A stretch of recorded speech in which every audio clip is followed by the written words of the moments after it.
পুলসিরাত মিজানে, নবী বিনে কে তরাবে পুলসিরাত মিজানে। এমন এতিম নবী আমার,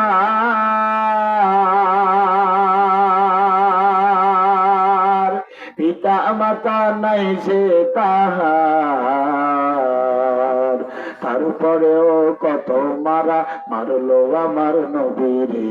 নবী বিনে কে তরাবে পুলসিরাত মিজানে, নবী বিনে কে তরাবে পুলসিরাত মিজানে। আল্লাহ নবীজি তৃতীয় বাড়িতে দাওয়াত দেয়, কেউ দাওয়াত গ্রহণ করে না। আল্লাহ নবীজির পাগল বলিয়া তারা দেয়। আল্লাহ নবীজি চতুর্থ বাড়িতে 4 দিন রাত্রে 4 নম্বর রাত্রে নবীজি আমার 4 নম্বর বাড়িতে গিয়ে নবীজি সবাইকে দাওয়াত দেয়, কেউ দাওয়াত গ্রহণ করে না। আল্লাহ নবীজি পঞ্চম বাড়িতে যাইয়া সবাইকে ডাক দিয়া কয়, আমি মোহাম্মদ এতিম, আমার মা নাই, আমার বাবা নাই। ও বাড়িওয়ালা, তোমরা যদি কলেমা দাওয়াত গ্রহণ করো তোমরা দামি হয়ে যাইবা। আমি আল্লাহর কাছে জবাব দিতে পারবো যে আমার দাওয়াত গ্রহণ করেছে। আল্লাহ নবীর দাওয়াত কেউ গ্রহণ করে না। 5 নম্বর বাড়ি থেকে যাইয়া 6ম বাড়িতে সিদ্ধাল্লাহ 6 দিনে আল্লাহ নবীজি 6 নম্বর বাড়িতে যাইয়া কলেমার দাওয়াত দেয়। 6 নম্বর বাড়িতে কেউ দাওয়াত গ্রহণ করে না। আল্লাহ নবীজি 6 বাড়িতে যাইয়া কলেমার দাওয়াত দিয়ে যখন কোনো উপায় পাইল না, আল্লাহ নবীজি 7ম বাড়িতে যাইয়া রাত্র গভীর মধ্যে মাগরিব থেকে সবে সাদেক পর্যন্ত কলেমার দাওয়াত দেয় দাঁড়ায়া দাঁড়াইয়া। এই তোমরা পড়ো লা ইলাহা ইল্লাল্লাহ, তোমরা যদি পড়ো লা ইলাহা ইল্লাল্লাহ দামি হয়ে যাইবা। কলেমার দাওয়াত কেউ গ্রহণ করে না। আল্লাহ নবীজি ভোর রাত্রে সবে সাদেকের সময়, খেয়াল করে কথাগুলো শুনেন, আল্লাহ নবীজি সবে সাদেকের সময় সবাইরে ডাক দিয়া কয়, এই বাড়িওয়ালা শোন, আমি নবী 7 দিন 7 রাত পর্যন্ত কোনো কিছু খাবার খাই না। আমি নবীর 1 গ্লাস যদি পানি দিতে পারো, আমি নবীজি 1 গ্লাস পানি খাইয়া আমার প্রাণটা ভিজাবো, আমার জিহ্বাটা ভিজাবো, আমার জিহ্বাটা পর্যন্ত শুকায় গেছে। আল্লাহ নবীজি 7ম বাড়িতে যাইয়া এই কথাগুলা বলতেছে আর কান্না করতেছে, ও বাড়িওয়ালা, আমার 1 গ্লাস পানি দাও। আমি তোমাদের সাথে ওয়াদা করিয়া গেলাম, আমি সুস্থ হইয়া আমি তোমাদের 1 গ্লাস পানি আবার ফেরত দিয়া যাব। আমি 1 গ্লাস পানির ঋণ নিয়ে তোমাদের কাছ থেকে আমি বিদায় নিতে চাই না।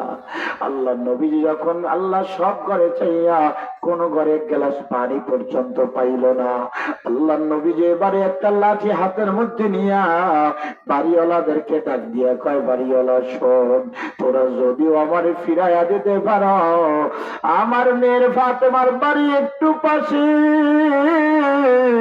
আমার মেয়ে হযরতে ফাতেমা আমার ফিরাইয়া দিবে না, আমার ফিরাইয়া দিতে পারবে না। আমি আমার ফাতেমার ঘরের সামনে যাব, লাঠি ভর দিয়া দিয়া যখন ফাতেমার ঘরের সামনে যায় দাঁড়াইছে, ভিতর থেকে হাসান এবং হোসেন আল্লাহ নবীজির মাইয়া হযরতে ফাতেমারে ডাক দিয়া কয়, ও আম্মা জান, আপনি আমাদের 7 দিন পর্যন্ত খাবার দেন না, আর আমার নানা ভাই এতিম মানুষ, আমার নানা ভাইয়ের খোঁজ খবর নেন না।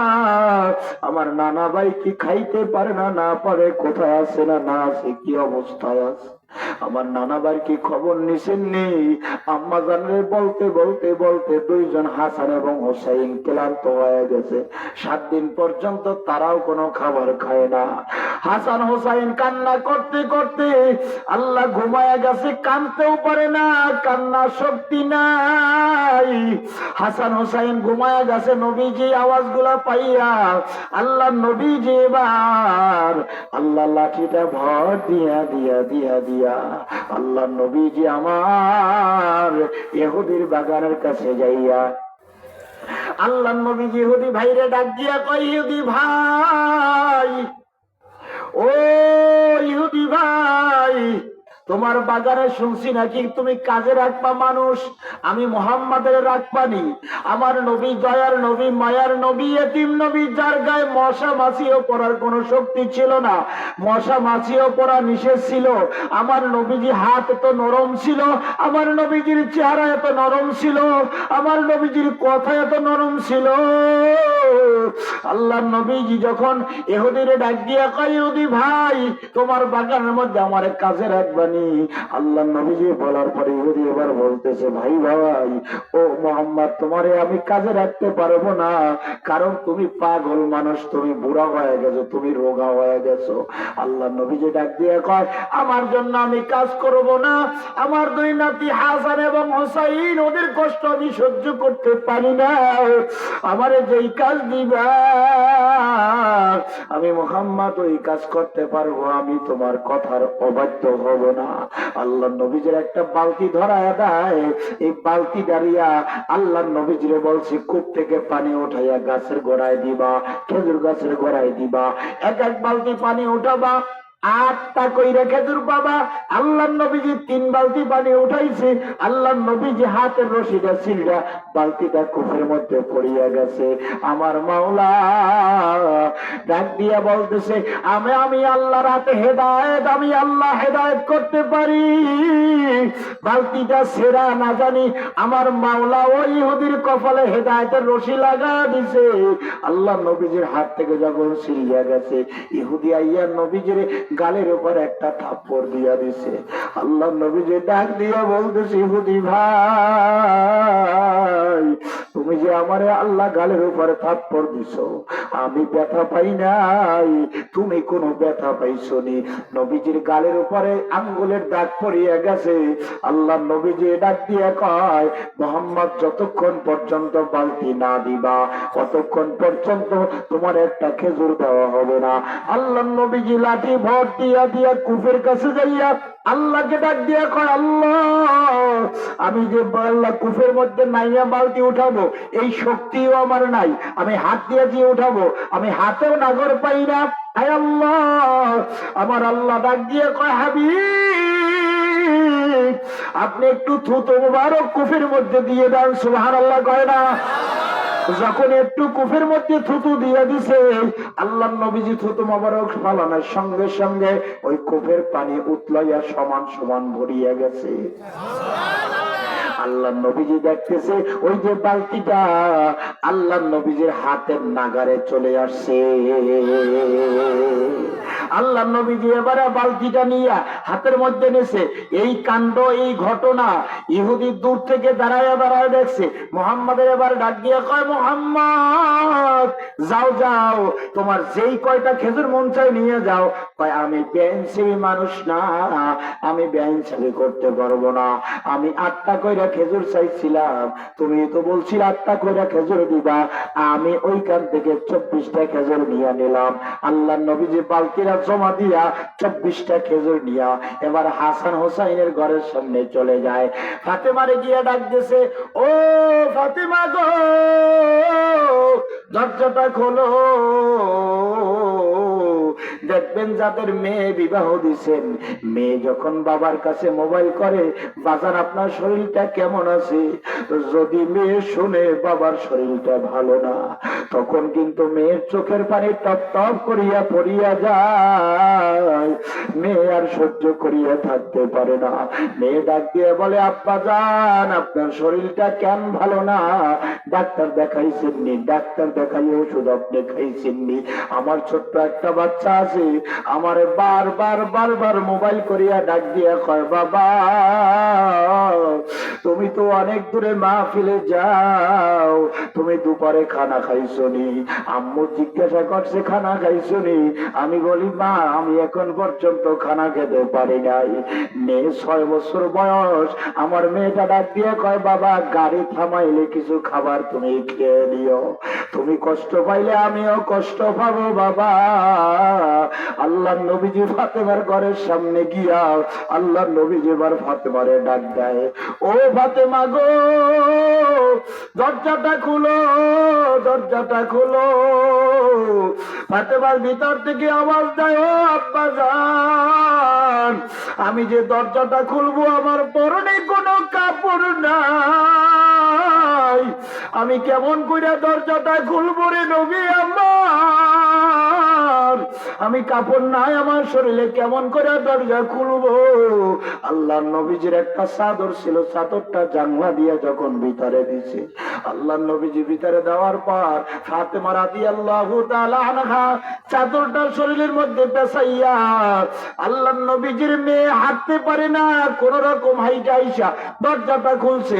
আল্লাহ নবীজির কাছে ফাতেমা বসছে, ফাতেমার চেহারার দিকে তাকাইয়ে নবীজি আমার চোখের পানি ফলায়া ফলায় কান্না করে, ও ফাতেমা, ফাতেমা, আমার কলিজার টুকরা হাসান এবং হোসাইন কই? ওদেরকে ডাকো, ওদেরকে ডাকো, ওদের ডাকো, ওদের ডাকো। আল্লাহ ফাতেমা ডাক দিয়ে কয়, আব্বা জান ওরা 7 দিন পর্যন্ত খাবার খাইতে পারে না, ওরা যে কান্না করবে এই শক্তি পর্যন্ত ওদের গায়ে নাই। ওরা কান্না করতে করতে করতে ক্লান্ত হয়ে গেছে, না খাইতে না খাইতে ক্লান্ত হয়ে গেছে। ওই যে ওরা পাশে 2 ভাই ঘুমায়, আল্লাহ নবীজির কথা যখন ওই 2 ভাইয়ের কানে চলে গেল, 2 ভাই এবারে ঘুম ভেঙে গেছে। 2 ভাই পাশে আইসা বইয়া 2 হাত ধরিয়া ধরিয়া আল্লাহ নবীজির নালিশ দেয়, নবী আমার, ও নানা ভাই, নানা ভাই গো, আপনার মেয়ের বিচার করা লাগবে, আপনি তো একজন ন্যায় বিচারক, ন্যায় বাদশাহ, ও নবী আমার, ও নানা ভাই, আপনি বিচার করা লাগবে, আপনার মেয়ের বিচার করা লাগবে। কয় কি বিচার করব? কয় 7 দিন পর্যন্ত আমাদের 2 বাইরে কোনো খানা দেয় না, এইটা বিচার করা লাগবে। কয় কি বিচার করব? আমার মেয়ের দিকে তাকায়া দেখলাম আমার মেয়েও মনে হয় কোনো খানা খায় না, আমার মেয়েও তো শুকায়া গেছে, আমার মেয়েও মনে হয় কষ্ট করে। ও নানা ভাই, বিচার পরে করব, আগে তোমরা কয়টা খেজুর খাও। আল্লাহ নবীজির 2 নাতি যখন মুখে খেজুর দিবে, ইতিমধ্যে আল্লাহ নবীজির গালের উপর নজর পড়িয়া গেছে। আল্লাহ নবীজির জিগায়, নানা ভাই আপনার গালে কিসের দাগ? আল্লাহ নবীজি ডাক দিয়ে বলে, ও নানা ভাই, ইহুদির বাগানে আমি কাজ করতে গেছিলাম, তোমাদের কষ্ট শুনিয়া আমি কাজ করতে যাইয়া আমি ইহুদির বালতি ছিঁড়িয়া পড়িয়া গেছে, ইহুদি আমার গালের উপর থাপ্পড় দিছে। আল্লাহ নবীজির 2 নাতি চোখের পানি ফালাও ফালায় কান্না করে, ফাতেমাও কান্না করে, আব্বা জান আপনি কেন কাজ করার জন্য গেলেন? আমরা না খাইয়া খাইয়া আমরা দুনিয়া থেকে বিদায় নিয়ে কবরে যাব, তারপরেও আমাদের খানার প্রয়োজন নাই, আমরা আমার মালিকের চাই।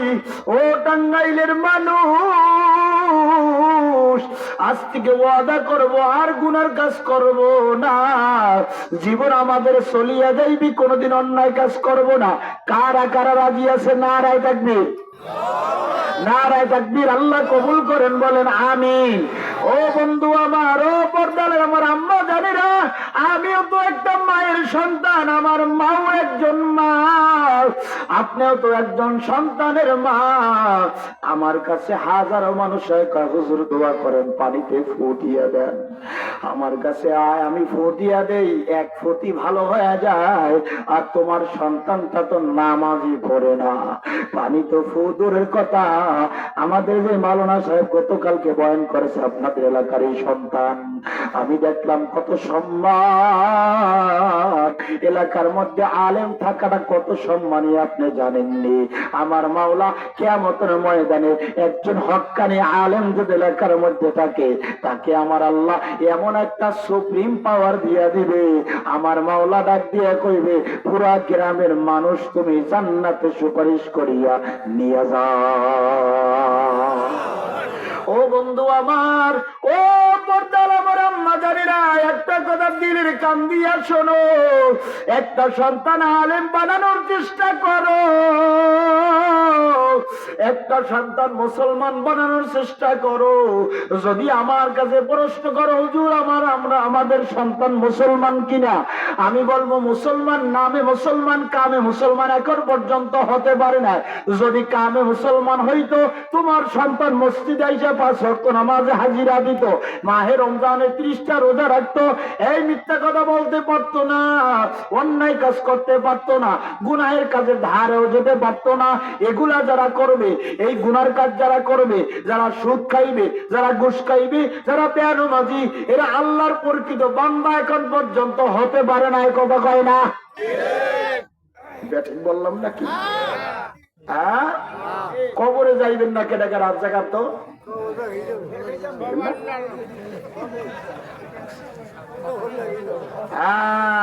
কোন দিক যাইতাম? হায় হায়, কবরে সকলের যাওয়া লাগবে কি লাগে না? মরণ থেকে যতই পালাও মরণ তোমায় নিবিগিরি, যদিও দূর আকাশ পানে পালাও সেথায় লাগিয়ে সিঁড়ি। দীপ্ত কণ্ঠে হাফিজ কহে ফুলতা যা কি রয় কখনো, একে রাত্র কি দুরাত্র হয়, ভুল বুঝিসনি তোর জীবন। এইখানে আমরা যারা বসছি আল্লাহকে চাই, আল্লাহকে চাই কি চাই না?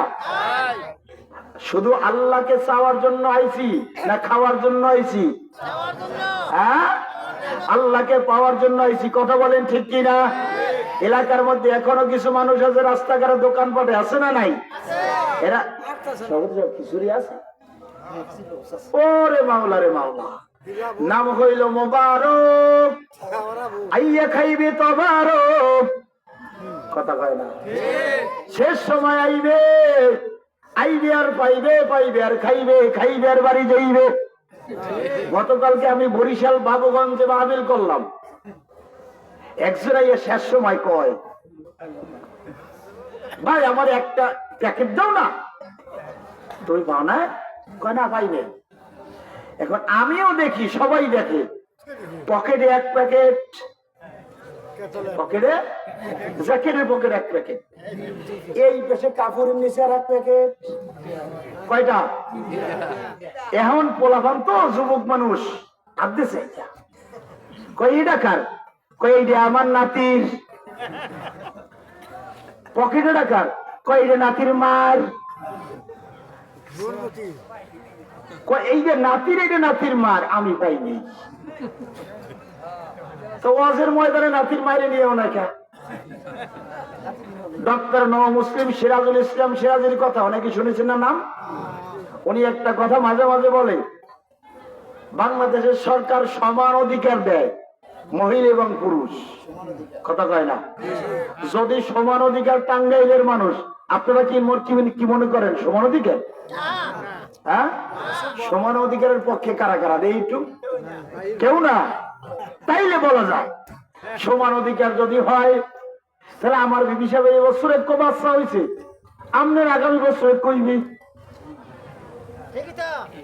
কথা কয় না? আমি আজকে ওয়াজ করে এইখানে গেলাম, আরো যদি কোন জায়গায় দাওয়াত হয় আবার এলাকায় যদি আসি, ওই সময় আমি আসবো না, বউরে পাঠাইয়ে দেব। সমান অধিকার না? মনে বুঝুন নাই কথা? হ্যাঁ, সমান অধিকার করা যাইবে না। এজন্য বাজান সকলের যদি মরা লাগে তাহলে আজ থেকে তওবা করব, আর জীবনে নামাজ ছাড়বো না। নামাজ জীবনে নামাজ কারা কারা ওয়াদা করতে পারি? নারায়ে তাকবীর, নারায়ে তাকবীর। হুজুরের কাছে লাগবে না, আপনার কাছে লাগবে না। হুজুরের নামাজ ছাড়ে না, কি কহান? হ্যাঁ, সব হুজুর আবার পড়ে না। হ্যাঁ, যদি পাঞ্জাবি গাই দিলি যদি হুজুর হয়, তাইলে মাঝে মাঝে জুতা চোর ধরা পড়ে মসজিদে, ওরা পাঞ্জাবি গাইয়ে হুজুর হয়। এমনি হুজুর না, কিন্তু পাঞ্জাবি গাইতে হুজুর হয়েছে। হ্যাঁ, একজন পাঞ্জাবি গাই দিলে যদি চোর হয় ওই যে হুজুর, তাহলে একজন টাইওয়ালা যদি জুতা চুরি করে, সব টাইওয়ালা জুতা চুর। হ্যাঁ,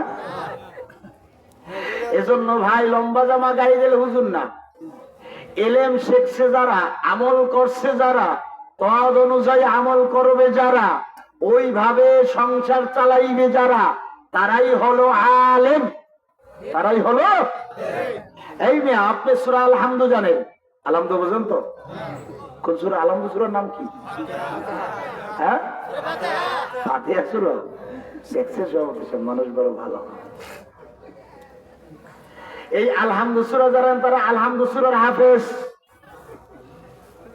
আমার আগামীকালকে মাহফিলের নোয়াখালীর একটা ঘটনা বলি শোনেন। আগে নোয়াখালীর মানুষেরা আইয়া কিন্তু গ্রামে গ্রামে এই সুরক্ষা শিখাইতো, হ্যাঁ, সেফারা শিখাইতো, 6 মাস শিখাইতো, আর 6 মাস বেড়াই বাড়িতে যাইতো। এখন এক আল্লাহর বান্দা জিজ্ঞাসা করে, নোয়াখালীর মানুষের দ্বারা জিজ্ঞাসা করতেছে, কয় কসম খাওয়া কি জায়েজ? বলে কসম খাওয়া কি জায়েজ? উনি কয় আমি সূরা আলহামদুর হাফেজ। আলহামদু সূরা পড়তেছে, আলহামদুলিল্লাহি রাব্বিল আলামিন আর রহমানির রহিম। সূরা শেষ, গায়রিল মাগদুবি আলাইহিম ওয়ালাদ দাল্লিন। কয় কসম খাওয়া না জায়েজ, ফতোয়া। আরেকজনের কাছে গেছে, কয় কসম খাওয়া জায়েজ কিনা? কয় আমি সূরা কুল হুয়াল্লাহর হাফেজ। কুল হুয়াল্লাহ সূরার নাম কি? ইখলাস সূরা। মাশাআল্লাহ, এই ইখলাস সূরা, আমি একটু ইখলাস সূরার হাফেজ। ইখলাস সূরাটা পড়িয়া দেখি কসম খাওয়া জায়েজ কিনা। কয় ইখলাস সূরা পড়ে দেখে কসম খাওয়া না জায়েজ। সূরা ফিলের হাফেজের দ্বারা গেছে।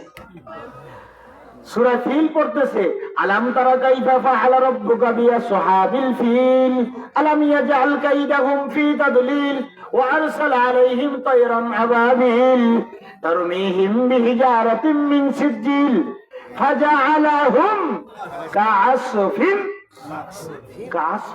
আকসম। কি কয়? কাআসফিন মানে কসম, মাকুল। কুলিরটা খাবা, মাঝখানে তো হালাই দেবা, মাঝখানি তো মাল, বুঝলেন না? মনে হয় চতুর্পাশে হাড্ডি। মাকুল, কুলিরটা খাইবা, মাঝখানাটা ভালাই দিবা, জায়েজ হয়ে গেছে। এখন কিছু মানুষ সমাজে দেখবেন, যদি নামাজের ওয়াদা করাইতে যাই, তাহলে দেখবেন যে শুক্রবার ছাড়া আর কোনো খবর নাই। 30টা রোজার ওয়াদা যখন করাইতে যাব, প্রথম দিয়ে কয়টা রাখে, এরপরে শেষ দিয়ে রাখে। কয় মাঝখান দিয়ে তো রাখো নাই। কয় শেষ ভালো যার, সব ভালো তার। কথা কয় না? কয় প্রথম দিয়ে বেড়া দিছি, শেষ দিয়ে বেড়া দিছি, মাঝখান দিয়া ভাগ। এজন্য লম্বা আলোচনা করবো না, এতক্ষণ আলোচনা শুনলাম, 2 দিন আলোচনা শুনলাম। যদি মনের মধ্যে আল্লাহর ভয় হয়, আল্লাহকে নিজের মনের মধ্যে বসাইতে পারি, ওয়াদা করতে পারি, মনের মধ্যে কোন শয়তানি না থাকে, গুনাহ ছাড়া নিয়ত থাকে, এটা যে আর জীবনে নামাজ ছাড়বো না, আর জীবনে রোজা ছাড়বো না, মনের মধ্যে কোন শয়তানি না থাকে, আর জীবনে কোন গুনাহের কাজের দিকে যাইবো না, কারা কারা নিয়ত করতে পারি? নারায়ে তাকবীর, নারায়ে তাকবীর। আল্লাহ কবুল করেন, বলেন আমিন। ও বন্ধু আমার, আমি কুয়াকাটা থেকে প্রায় অনেক কিলো বলতে প্রায় 550 কিলোর জায়গা, ওখান থেকে রওনা দিয়া এ পর্যন্ত আসছি। আমি একজন মুসাফির মানুষ, আমি একজন মুসাফির মানুষ। আমি মুসাফির মানুষ যদি দোয়া করি, এই হাত তো বাইতুল্লাহ লাগছে। হজে আসওয়াদ পদর চুম্বন করেছি, নবীজির রওজা হাতে লাগাইছি। নবীজি যেই জায়গায় কোরআন নাজিল হয়েছে, ওই জায়গাটায় বাইয়া সিঁড়ি বাইয়া আল্লাহ উঠাইছে। ওই সিঁড়ি বাইয়া ওই পাহাড়ের উপর উঠা, যারা হাজী সাহেব আছেন, যারা দেখেছেন, এই হজের ময়দানে যারা গেছেন হজ করার জন্য, এই পাহাড়ের উপর উঠিয়া আল্লাহ নবীজি আবার একটু নামছে। নামার পরে একটা পাহাড় এইরকম হাত দিয়ে দেখাইলাম, এইরকম একটা পাহাড়, এই পাহাড়ের ভিতর দিয়ে একটু জায়গা, দাঁড়ানো যায় না, দাঁড়ানো যায় না। এ মুমিন আল্লাহর গোলাম, ওই জায়গায় নবীজি নামাজের সুরাতে বসা ছিল, যেই জায়গাটায় আল্লাহ কোরআন নাজিল করেছেন, ওই জায়গাটায় নামাজ আদায় করেছি। ওই জায়গাটায় এরকম কোনো জায়গাও না, কোনো শীতল জায়গা না, কোনো নরম জায়গাও না, এরকম উষা ঠালা জায়গা। এই উষা ঠালা জায়গার মধ্যে আল্লাহর নবীজি ধ্যানে মগ্ন ছিল। আম্মা জান খাদিজা কুবরা রাদিয়াল্লাহু তাআলা আনহা দৈনিক আল্লাহর নবীকে মোহাব্বত করিয়া পাহাড়ের উপরে ওইটা পাথরের উপরে পাড়া দিয়া দিয়া, কেউ কেউ কিতাবে লেখে 2-3 বার আল্লাহর নবীজির জন্য নাস্তা নিয়া ওই পাহাড়ের উপরে আল্লাহর নবীজির কাছে দেখা করার জন্য যাইতো। আল্লাহ নবীজি এত মহাব্বত করেছি, জায়গাগুলা দেখেছি, ওই জায়গায় 2 রাকাত নামাজ আদায় করেছি, আমি সব জায়গায় গিয়েছি। আল্লাহ নবীজির রওজা দেখেছি, আল্লাহ জাবালে রহমাত দেখেছি, জাবালে সুর দেখেছি, জাবালে নূর দেখেছি, আল্লাহ আরাফার ময়দান দেখেছি, তাইফের ময়দান দেখে আসলাম, উহুদের ময়দান দেখে আসলাম। নবীজির চাচা আমির হামজা রাদিয়াল্লাহু তাআলা আনহুর কবর, এই কবরটাও দেখে আসছি।